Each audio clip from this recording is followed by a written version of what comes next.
Automotive दिग्गज Mahindra and Mahindra ने लंबे समय से प्रतीक्षित 5 दरवाजे थार रॉक्स को आधिकारिक तौर पर पेश किया है, जो अपनी लोकप्रिय थार लाइनअप का एक महत्वपूर्ण विस्तार है। एसयूवी पेट्रोल वेरिएंट के लिए 12.99 लाख रुपए एक्स शोरूम से शुरू होने वाली इंट्रोडक्टरी कीमत पर उपलब्ध है। डीजल इंजन का विकल्प चुनने वालों के लिए कीमत 13.99 लाख रुपए एक्स शोरूम से शुरू होती है। एचटी ऑटो की एक रिपोर्ट के अनुसार बेस वेरिएंट, जिसे MX1 के रूप में जाना जाता है, पेट्रोल और डीजल दोनों संस्करणों में उपलब्ध है। पेट्रोल MT-RWD के लिए 12.99 लाख रुपए और डीजल MT-RWD के लिए 13.99 लाख रुपए में कीमत। इस वेरिएंट में कई आवश्यक सुविधाएं शामिल हैं।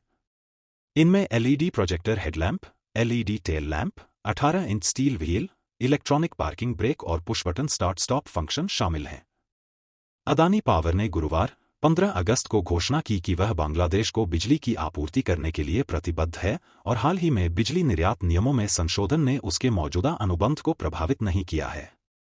अदानी समूह की पावर कंपनी ने कहा कि सरकार द्वारा किए गए संशोधन से भारतीय ग्रिड से जुड़ाव की सुविधा मिलती है, लेकिन भारत को बिजली खरीदने के लिए कोई बाध्यता नहीं है। अदानी पावर ने गुरुवार को अपने बयान में कहा, Adani power Bangladesh power development board के मांग अनुसूची और बिजली खरीद समझौते के प्रावधानों के अनुसार अनुबंधात्मक दायित्वों को पूरा करने के लिए प्रतिबद्ध है और परस्पर पूर्ति जारी रखने की उम्मीद करेगी।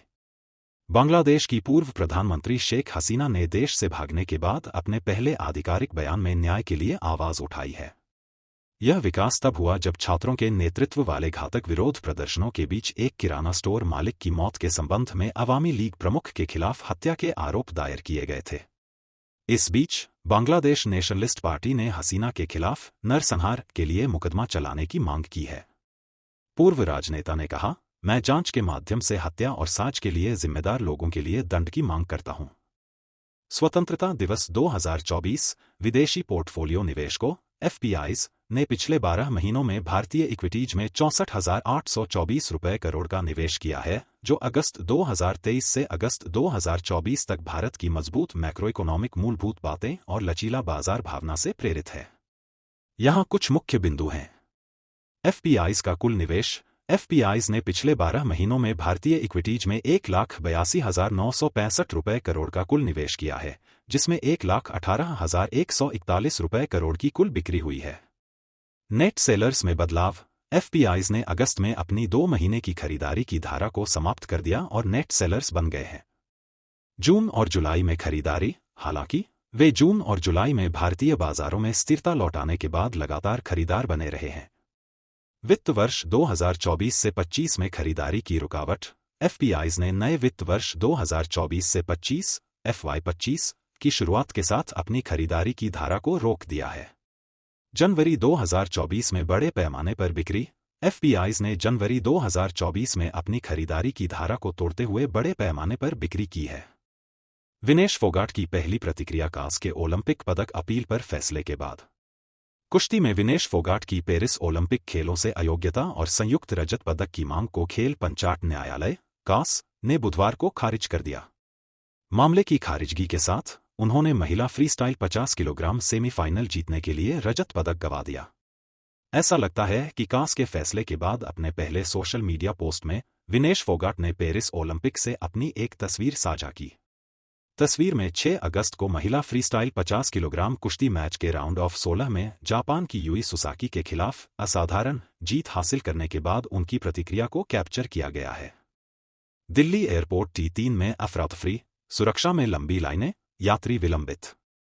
एडलवाइस म्यूचुअल फंड के MD और CEO राधिका गुप्ता ने कल होने वाले 78वें स्वतंत्रता दिवस समारोह से पहले बड़ी सुरक्षा उपायों के बीच नई दिल्ली में इंदिरा गांधी अंतर्राष्ट्रीय हवाई अड्डे IGIA में अफरा-तफरी की स्थिति पर अपनी बात रखी है।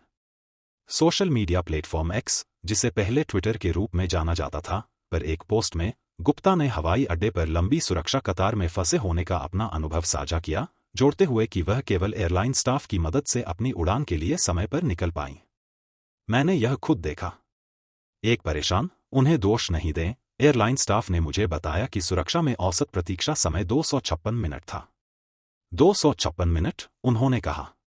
ध्यान देने योग्य बात है कि 256 मिनट लगभग 4.26 घंटे है औसत समय जो एक एयरलाइन स्टाफ ने कहा कि यात्रियों को चेक इन प्रक्रिया को पूरा करने के लिए आवश्यक हो सकता है। नासा की अंतरिक्ष यात्री सुनीता विलियम्स ने मंगलवार को एक सुनने की जांच की, अमेरिकी अंतरिक्ष एजेंसी ने एक प्रेस विज्ञप्ति में कहा। एजेंसी ने कहा कि यह जांच मानक थी, क्योंकि वह स्टारलाइनर अंतरिक्ष यान की पृथ्वी पर वापसी की अनिश्चितता के बीच अंतरिक्ष में बनी हुई है। सुनीता विलियम्स और उनके सहयोगी बुच विल्मोर ने एक मानक सुनने की जांच के लिए बारी-बारी से भाग लिया। अंतरिक्ष में अंतरिक्ष यात्री नियमित जांच के लिए जाते हैं ताकि माइक्रोग्रेविटी के मानव शरीर पर प्रभाव को समझा जा सके और उनके स्वास्थ्य की स्थिति पर भी नजर रखी जा सके। इस अगस्त की शुरुआत में सुनीता विलियम्स के कॉर्निया, रेटिना और लेंस को मानक चिकित्सा इमेजिंग हार्डवेयर का उपयोग करके स्कैन किया गया था। पहले नासा ने सूचित किया था कि स्टारलाइनर पायलट सुनीता विलियम्स और कमांडर बुच विल्मोर ने अल्ट्रासाउंड 2 डिवाइस का उपयोग करके नसों की स्कैनिंग में भाग लिया था। ओला इलेक्ट्रिक ने आधिकारिक तौर पर अपनी पहली ई मोटरसाइकिल रोडस्टर सीरीज को लॉन्च किया है, जो जेन 3 प्लेटफॉर्म पर आधारित है। इसमें रोडस्टर प्रो, रोडस्टर और रोडस्टर एक्स शामिल हैं। इलेक्ट्रिक दोपहिया विनिर्माता ने बैटरी उत्पादन, सॉफ्टवेयर उन्नति और उनके गीगाफैक्ट्री संचालन के बारे में महत्वपूर्ण घोषणाएं भी की हैं। यहां कुछ मुख्य विशेषताएं हैं।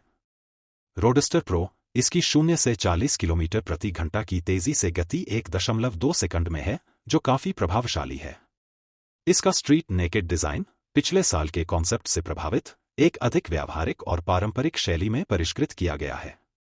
शीर्ष गति और रेंज, यह बाइक 194 किलोमीटर प्रति घंटा की शीर्ष गति और एक ही चार्ज में 579 किलोमीटर की दूरी तय करने में सक्षम होने का दावा करती है। एडीएस और टच स्क्रीन, यह एडीएस और 10 इंच टच स्क्रीन से लैस है। डिलीवरी और आरक्षण, इस इलेक्ट्रिक बाइक की डिलीवरी दिवाली 2025 से शुरू होने वाली है और आज से आरक्षण खुले हैं। ओला इलेक्ट्रिक ने 3 विभिन्न वेरिएंट में अपनी पहली ई मोटरसाइकिल श्रृंखला पेश की है, रोडस्टर, रोडस्टर एक्स और रोडस्टर प्रो। प्रत्येक वेरिएंट के कई उप वेरिएंट होंगे। इंडीग्रिड ट्रस्ट ने अपने अंतर्राज्यीय पारेषण प्रणाली परियोजनाओं को संयुक्त रूप से विकसित करने के लिए 3 निवेशकों के साथ समझौता किया है।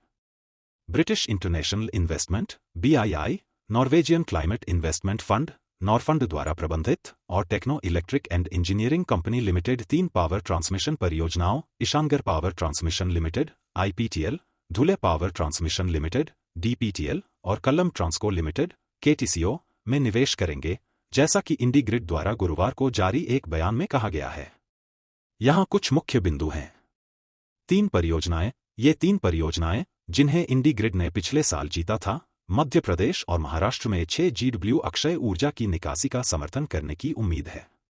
BII और नॉरफंड, BII और नॉरफंड, एक विकास वित्तीय संस्थान, अपने निवेश को KNI इंडिया AS के माध्यम से मार्गदर्शन करेंगे, जो नॉरफंड और नॉर्वे की सबसे बड़ी पेंशन कंपनी KLP के बीच एक संयुक्त उद्यम है।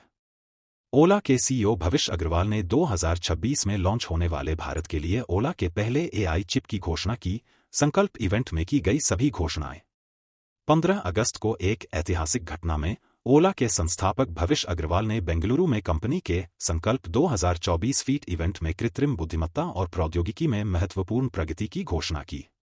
इस इवेंट में कृत्रिम, एक AI स्टार्टअप जिसकी स्थापना अग्रवाल ने की थी, के ओला इलेक्ट्रिक और ओला कंज्यूमर, पूर्व में ओला कैब्स, में एकीकरण के साथ साथ कृत्रिम के उन्नत AI संचालित ग्राहक सेवा टूल के तैनाती को उजागर किया गया था।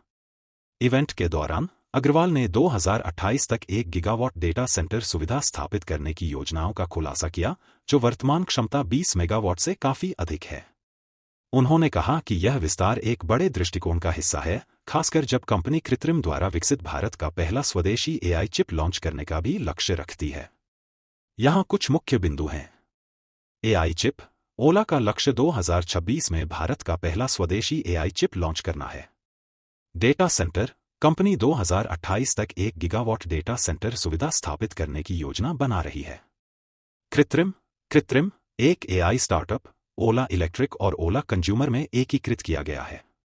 AI संचालित ग्राहक सेवा, कृत्रिम का उन्नत AI संचालित ग्राहक सेवा टूल तैनात किया गया है।